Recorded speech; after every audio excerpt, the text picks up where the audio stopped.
Hi, and welcome to That's Weirdly Interesting. Everyone's life is marked by the transition from childhood to adulthood.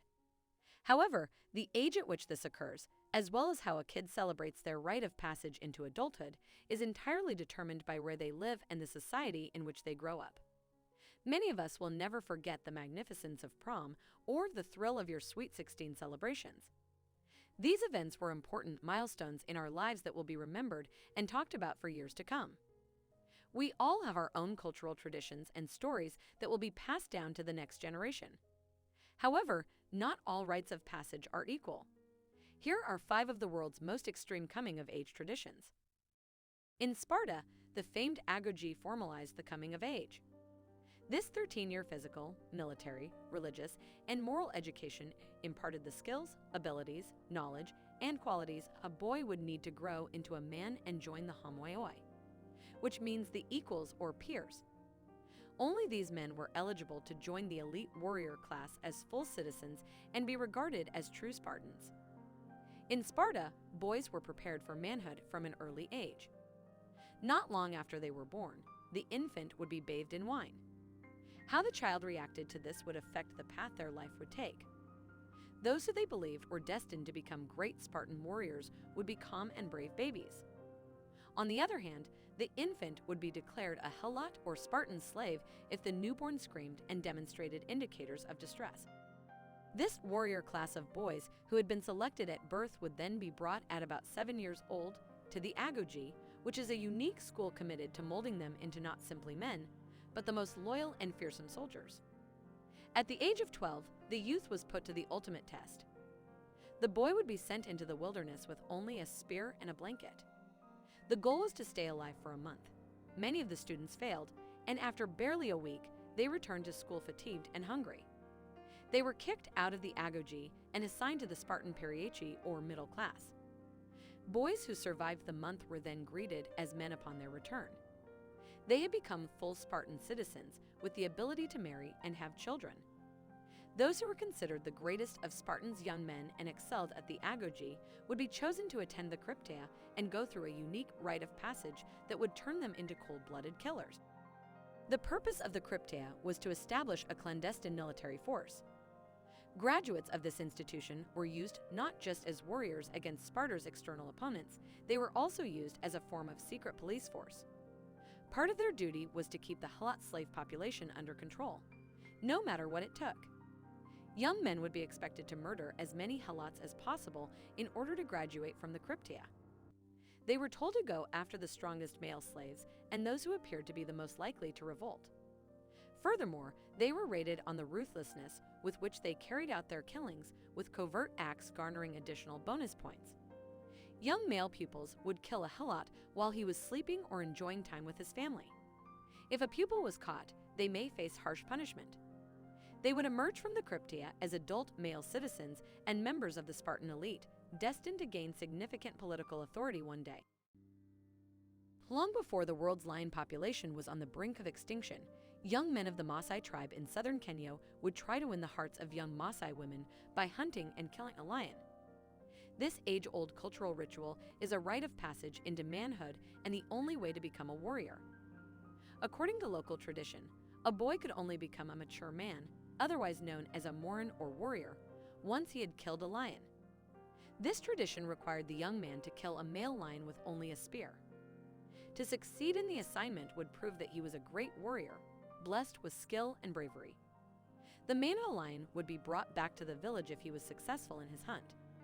Here, he would symbolically toss it away, symbolizing his transition into adulthood. Afterward, he would sacrifice a lamb, and the ceremony would be complete.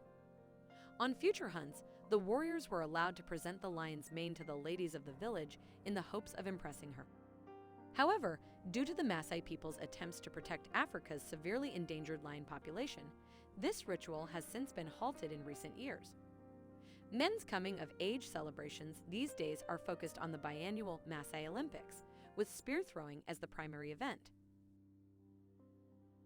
4,000 years ago, life in the remote villages of Russia was harsh, and young boys would have been pushed to mature quickly.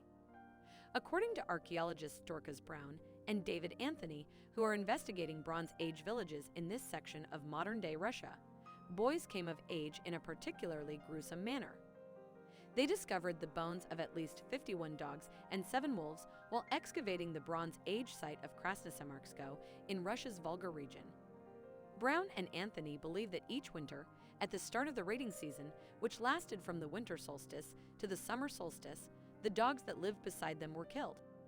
While the dogs would have been used as guarding dogs to defend sheep from wolves rather than maintained as pets, the people would have grown connected to them, with the young boys likely being especially close to their canine companions. To be considered a man in their society, boys would have to not only kill their pets, but scholars believe they would also have to butcher them, and then eat them since retrieved ancient bones show traces of being stripped of their meat. If they completed this gruesome feat, they would be considered adult males, with all the rights and obligations that entailed in the Bronze Age. Human sacrifice was vital to Aztec culture in many ways. For the Aztecs, human sacrifice was a matter of survival. According to Aztec cosmology, the sun god Huitzilopochtli helped to keep away the night, and if the darkness won, the world would perish.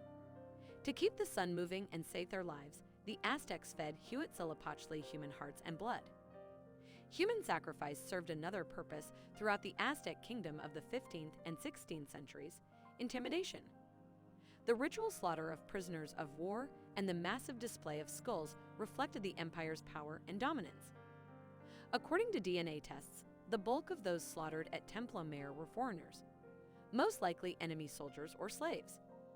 Human sacrifice was also used as a rite of passage for young male warriors. By the late 15th century, the Aztecs had conquered much of central and southern Mexico. Tlaxcala, a neighboring city-state to the east, was the solitary survivor. Opting for flower wars over bloody engagements, the Aztecs and Tlaxcalans chose to capture rather than kill their enemies. Enslaving an enemy instead of killing him in combat was required in order to become an Aztec warrior. The Aztec youth must then return with their prisoners to their city and temple. The youngsters would have to carry their prisoner to a ceremonial stone on the temple's peak. Once they reached the top of the temple, the prisoner would be laid on the stone, and a priest would cut open his stomach from the throat down with an obsidian knife and then remove his heart. The priest would offer the heart to the gods. Upon completion of the procedure, a boy becomes a man. The Aztecs may have also ritually cannibalized victims, slicing out their hearts and spreading their blood on the temple altar. The victims' bodies were probably delivered to noblemen and other community leaders after being stripped of their heads. In 16th century images, body parts are shown cooking in huge pots, and butcher marks have been found on human bones in Aztec ruins near Mexico City. The theory is that consuming the flesh of a god-sacrificed person was like communing with the gods. Ceremonial cannibalism was prevalent among the Aztecs and was not only permissible but also a great honor. The Saturma are a Brazilian indigenous people who dwell around the Amazon River's midpoint on the border of the states of Amazonas and Para. With a population of 13,350 persons, the tribe is recognized with being the first to cultivate and plant guarana, which is a stimulant herb. Saturmawa is a name of Satyr, which means fire caterpillar, and Ma, which means intelligent and curious parrot. The residents of this tribe are well recognized for their warrior rite of passage ceremony, which involves young boys wearing gloves filled with hundreds of bullet ants. In this tribe, becoming a warrior is challenging because boys must be stung by bullet ants to demonstrate their capacity to tolerate pain and discomfort. Putting the ants to sleep requires first immersing them in a naturally occurring sedative. After that, they're turned into gloves for the young males to wear. The gloves are generally constructed from a leaf in the shape of an oven mitt, and the boys are expected to place their hands into the glove as soon as the ants recover consciousness. By coating both arms with charcoal, the ants are prevented from migrating beyond the arms. For roughly 5 minutes, they must suffer the pain of the bites, which are reportedly meant to be as severe as being hit by a bullet. If the boys can't bear the agony of the initiation, they will fail. Once the 5 minutes are up, the boys can take their hands out of the gloves. Afterward, the initiates tend to suffer severe agony, uncontrollable shaking, and even hallucinations for several days after they have been infected. This is because of the ant venom that has paralyzed their hands and limbs. Before they can be called warriors, the boys in this tribe must go through this initiation ceremony around 20 times over a period of several months. Fortunately, No deaths have been documented as a result of bullet ant stings, and the ritual is said to still be in practice to this day. Thanks for watching. If you enjoyed this video, please don't forget to like and subscribe.